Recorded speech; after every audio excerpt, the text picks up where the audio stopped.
Hi, this is Kevin Baumer, CML Deputy Director, and welcome to this week's edition of the CML Statehouse Report.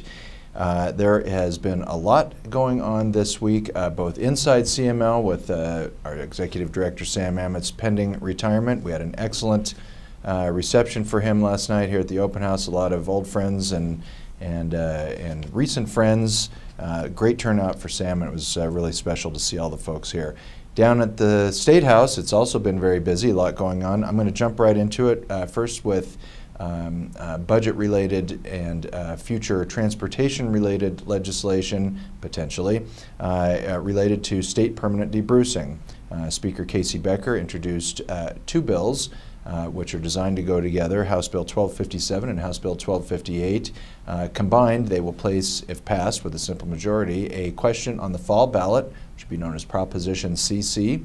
And if passed at the statewide level, it will debruce permanently state revenues and then direct that any future revenues that would have otherwise gone to TABOR refunds will go to K through 12, higher education, and transportation, one-third, one-third, one-third. The transportation money is what we are most interested in and keeping an eye on. That would be distributed through the traditional HUTF distribution, and so we can run some numbers based on whatever the forecast estimates are for refunds and determine what we might expect to see from that. The League is supporting that legislation, and it will be heard on April 1st in the House Finance Committee in the afternoon. Marijuana legislation is also something we're now watching and have positions on. There are two bills which will be heard next week in the House Business Committee. The first one is House Bill 1234. That would allow for medical marijuana and marijuana delivery. The League's opposed unless amended to this legislation on a couple of grounds. One, while it is clear that municipalities that do not allow either medical marijuana or retail marijuana to be sold would not have any delivery allowed whatsoever. The legislation does not allow for municipalities that do have retail or medical marijuana sales to still make an affirmative determination on whether or not they're going to opt in for delivery. That's something we have to have. And then there's a whole other issue related to cross-jurisdictional deliveries. We want those specifically prohibited or at local option at the very least. That's not currently in the legislation. That's House Bill 1234. House Bill 1230 is marijuana hospitality establishments. There's two versions of this, both in the bill. One is what's already allowed in Denver, which is on-premise consumption at establishments for which patrons bring their own marijuana. The other would be for on-site sales and consumption. They are both local option to allow them. They also would allow municipalities to be more stringent in their regulations, and they would also allow additional requirements to be applied to these establishments. So a lot of local control there. That's good. There's one issue that we're currently opposed unless amended on, and that is an exception to the Colorado Clean Indoor Air Act that's in the bill. We want that to be a local determination on whether or not there's an exception, and that will be something that we're asking for as the bill goes forward. Those are, again, both being heard on March 27th in the House Business Committee. We'll also see on March 26th sales tax legislation, House Bill 1240. This deals with the state's rules and codifying the state's rules on destination sourcing of sales from one vendor delivering into another jurisdiction. Again, it deals with the state sales tax collection and taxes collected on behalf of statutory municipalities, counties, and special districts. So it doesn't affect self-collecting home rule municipalities, although there are some intricacies there that would have to be worked out. It does establish a de minimis amount so that vendors, retailers with under a certain threshold of sales would not be required to collect and remit the statutory entity's sales tax. And then it also has something which we think is a good idea, and that includes a requirement that marketplace facilitators, so Amazon and some of the other remote sellers have marketplaces where individuals buy and sell things. Those are currently not collecting and remitting sales taxes. We think they should, and that's a good addition to House Bill 1240. It does pave the way for future simplification that would allow self-collecting home rules to also require the same thing. The only other things that I'll talk about, they're not on the calendar right now, but I know there's a lot of interest in, are the two major employment bills that CML is following. House Bill 1210, which is a local minimum wage bill, That will be parked in the Senate until after the budget goes through. The prime sponsor, is Senator Dominic Moreno, who's the chair of the Joint Budget Committee, so he's got some other things he's going to be working on for a little bit. But there are still some significant stakeholder discussions around that legislation, and we have, along with folks that are opposing the bill, asked for some guardrails to be placed on the legislation. I'll write more about that in the Statehouse report update. And last, the family bill, Family Medical Leave Insurance Bill, Senate Bill 188, was heard in committee. A very powerful testimony in opposition to the legislation and really all the problems that it would create and issues that were raised with proponents and sponsors that were not addressed in the bill. That bill is now off the calendar while some serious discussions are going on among the Senate majority about how they want to handle that bill going forward. Hello, this is Morgan Cullen. Last week I gave you an update on what to expect over the course of this week, and today I am happy to report that everything has gone as planned. The three bills that I was working on, the first, Senate Bill 1221, that had to do with e-scooter regulation, basically sets up a broad framework for how to regulate e-scooters on our municipal streets. We were a support bill on that, and the bill passed out of committee on Monday, and it just passed on third reading today. So that bill is moving forward as planned. The next bill, Senate Bill 144, that had to deal with motorcycles at malfunctioning streetlights. Right now, some motorcyclists have reported that the sensors don't pick up their motorcycles and therefore don't allow a streetlight to change properly. We had a number of public safety concerns related with the text of the bill, which was the reason that we were opposed. Law enforcement across the state had some issues with it. And we were able to work with the bill sponsor to get a lot of that language stricken from the bill, and really just kind of provide some additional language within the statute that deals with malfunctioning streetlights that was acceptable to all parties involved. And the bill was passed unanimously out of committee once those amendments were made and went on to the consent calendar. So that bill is also moving forward, and CML has now removed its opposition since the amendment was added. Finally, House Bill 1157.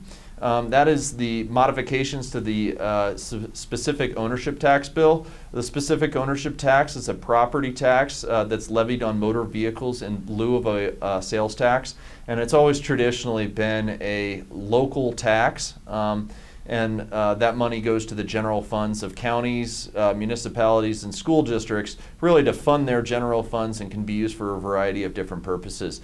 This bill would have modified the rates and provided that, and given the money over to the Highway Users Tax Fund to help fund transportation, which we didn't see as a proper use of that tax. Also, under Article 10, Section 6 of the Colorado State Constitution, it specifically forbids that. That bill was actually PI'd on Wednesday, and so that bill is dead, and we no longer have to worry about it this session. So this following week, we've got the budget coming up, so I think there will be a break on as far as the Committee of References are concerned. However, on Tuesday, we are going to see House Bill 1239 up, and that has to do with a grant program that will be housed in DOLA that will help to assist hard to count communities for the upcoming decennial census.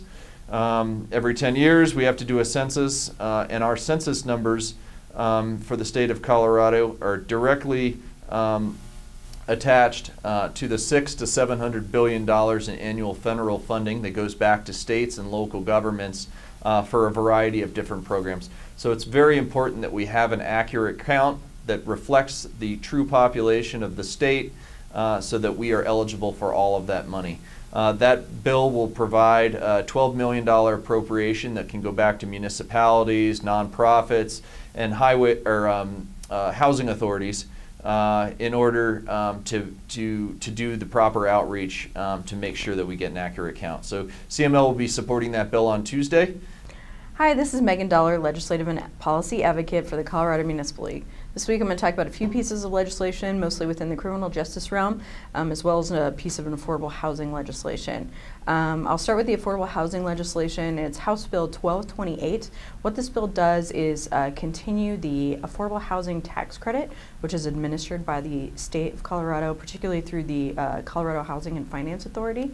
The tax credit is used for gap funding in affordable housing projects and has directly led to thousands of affordable housing units being built throughout municipalities all over Colorado.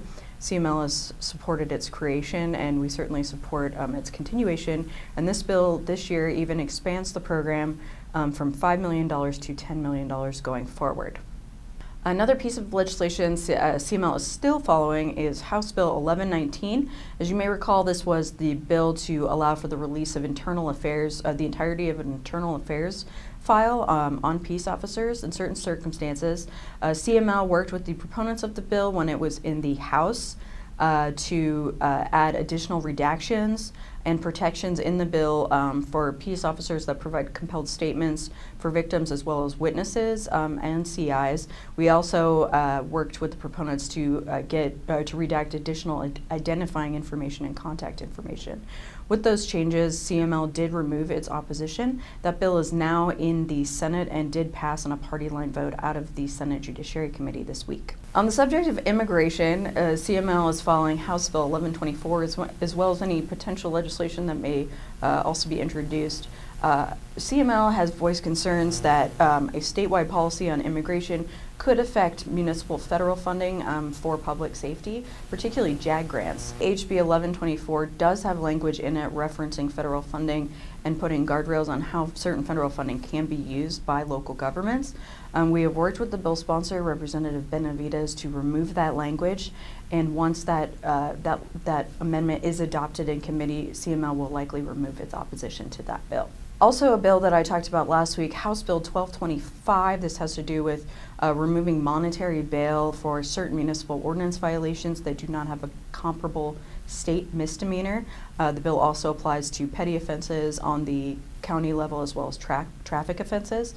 CML worked with the proponents of the bill last week to clarify that there was still an exception in the bill for municipal ordinance violations that do have a comparable state misdemeanor. This will cover your higher offenses, including violent offenses. That bill passed the House today and that passed unanimously. Hi, Brandy DeLang here with the Colorado Municipal League. I have two updates for everybody this week. The first one being Senate Bill 181, the oil and gas bill that's going through the legislature right now. 181 was heard in the House Energy and Environment Committee on Monday. The committee hearing was quite lengthy, about 13 hours long, so folks left around 2 a.m. Lots of testimony, lots of folks coming in. CML did again testify in support, but we also recognized the fact that we have some members who are opposed to the legislation, and we requested that the bill sponsors continue to work with us to address municipal interests. No amendments were offered on 181 on Monday night, mostly because we were at that 2 a.m. Time period, and the bill sponsor along with the committee kind of felt like this was a good time to maybe just take a moment and breathe and work on technical amendments as well as other amendments that are coming from CML and other stakeholders in the process. 181 will be heard in committee next week in the House Finance Committee at 1:30 on Monday afternoon, and we will continue to keep folks updated as amendments are added to the bill. Second bill I want to talk to folks about is House Bill 1260. This is an energy code bill. So originally, Representative Kipp reached out to CML and CCI to discuss creating a mandate on folks who are updating their building codes, requiring them to adopt the most recent energy code standards. We requested that it not be a mandate right off the bat, but rather when folks are updating their building codes, that they're allowed to update the three most recent years. So dating from 2018 to 2012, Representative Kipp and the stakeholders agreed to this. So now when a local government is updating their code, whenever that may be, there's no timeline that's delineated throughout the bill. They'll be able to choose from 18, 15, or 2012. We'll continue to follow this bill as it makes its way through the legislature, and we'll keep folks updated. So that'll do it for today, and we'll catch you again next week. It'll be the end of the month, March 29th, and that will mean just a little bit over a month left to go in the session. We'll see you next week.